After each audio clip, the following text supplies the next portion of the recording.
तो पिछले सीजन जैसा जबरदस्त असेंबल तो नहीं, पर कई सारे यूनिवर्स किलर से मिलवा ही दिया हमें इस सीजन फिनाले ने, और अंत में जो नजारा दिखा उसने दिल जीत लिया। तो आखिरकार में सीजन 2 के लास्ट एपिसोड के ब्रेकडाउन पर आ ही गया। एपिसोड का टाइटल था स्ट्रेंज सुप्रीम का इंटरवेंशन, और हमें वही दिखा। कैप्टन कार्टर यहाँ थी पूरे मल्टीवर्स को बचाने के लिए, और काहोरी भी उनके साथ लगी हुई थी प्रॉब्लम से निपटने के लिए, और प्रॉब्लम था स्ट्रेंज। मुझे ओवरऑल ये एपिसोड उतना पावरफुल नहीं लगा, पर इसकी डिटेल्स बहुत पावरफुल थे। तो आइए उन पर नजर डालते हैं। तो दोस्तों, मैं हूं अमन सिन्हा और आज ब्रेकडाउन करने जा रहा हूं व्हाट इफ के सीजन 2 के फिनाले का, what if strange supreme intervene. तो स्पॉयलर्स का ध्यान रखते हुए चलिए शुरू करते हैं।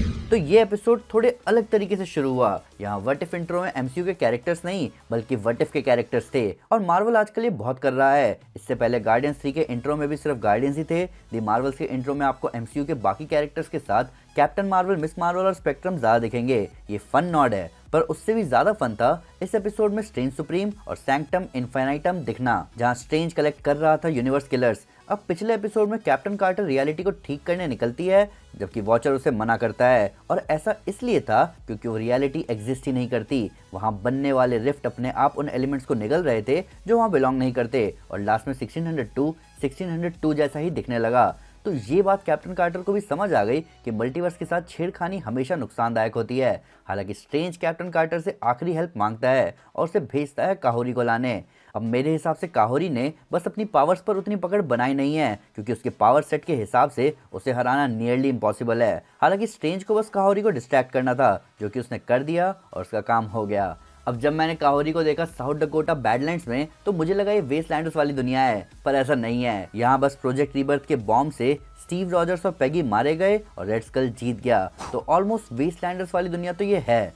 अब यहाँ काहोरी कैप्टन कार्टर से मिलती है और उसे बताती है स्ट्रेंज की असली इंटेंशंस, कि वो अपने यूनिवर्स को वापस लाना चाहता है, जिसके लिए ना ही सिर्फ वो यूनिवर्स किलर्स को कलेक्ट कर रहा है, बल्कि वो यहाँ राइचस हीरोज को भी ले आया है, और वो उन सबको फॉर्ज में डालने वाला है। अब यहाँ से ईस्टर एग्स की बरसात शुरू होती है, और हमें समझ जाना चाहिए शुरू में ही कि स्ट्रेंज ईवल है। जब हमें छोटा पीटर क्विल देखा उसकी कलेक्शन में, यहाँ फ्रीक है, विजन है, चितौरी है, थैनोस है, ज़ॉम्बी वांडा है, कैप्टन मार्वल, वेनबू और ग्रेट प्रोटेक्टर भी यहाँ है। जिसके साथ मेरा फेवरेट मोमेंट था जब काहोरी ने किलमॉन्गर को बिना टेंशन के उसके सूट से निकाला।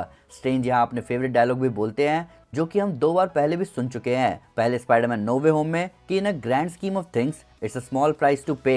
ये फिर रिपीट हुआ मल्टीवर्स ऑफ मैडनेस में, और ये फिर हमें सुनाई दिया अब। ये डायलॉग गलत है अपने आप में। ज़ॉम्बी वांडा कैप्टन मार्वल के सामने आती है, और मुझे रियलाइज होता है कि ऐसा तो हम मल्टीवर्स ऑफ मैडनेस में भी देख चुके हैं, और वो वांडा भी किसी ज़ॉम्बी से कम नहीं थी।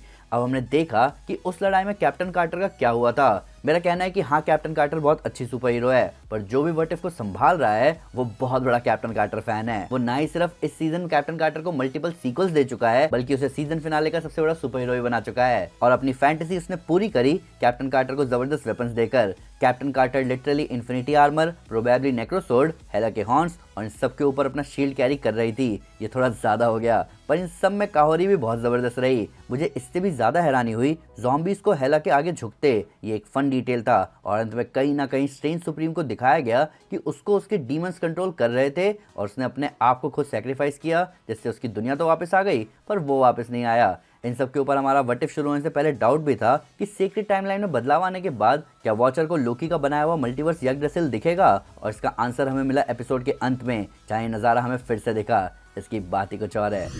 तो दोस्तों, ये था ब्रेकडाउन व्हाट इफ के सीजन 2 के फिनाले का। अभी व्हाट इफ का सीजन 3 भी अनाउंस हो चुका है, जहां हमें फैल्कन के कैप्टन अमेरिका दिखेंगे और उसका मेगाजॉर्ड भी। हमें रेड गार्डियन और विंटर सोल्जर का टीम अप भी दिखेगा, जिससे एंटमैन निपटेगा। अभी कई एंडलेस पॉसिबिलिटीज बाकी हैं, अब बस देखना ये है कि ये कहां जाती है। पर फिर भी अगर उनसे कोई डिटेल मिस हो गई हो या आपको कोई नया फैक्ट इस वीडियो से रिलेटेड, तो प्लीज हमें कमेंट में जरूर बताएं। हमारे सोशल मीडिया हैंडल पर हमारे साथ शेयर करें, हम हर जगह हैं। तो दोस्तों, अगर आप थॉर को अपने बैडेस्ट फॉर्म में देखना चाहते हैं, तो मैं आपको हमारी इन्फिनिटी कॉमिक सीरीज रेकमेंड करूंगा। साथ ही साथ अगर आपको वीडियो पसंद आए तो इस वीडियो को लाइक और शेयर जरूर करें, और ऐसे कई सारे सुपर कंटेंट के लिए हमारे चैनल को सब्सक्राइब करना ना भूलें। Thank you guys, this is Aman Sinha, you are super super, piece.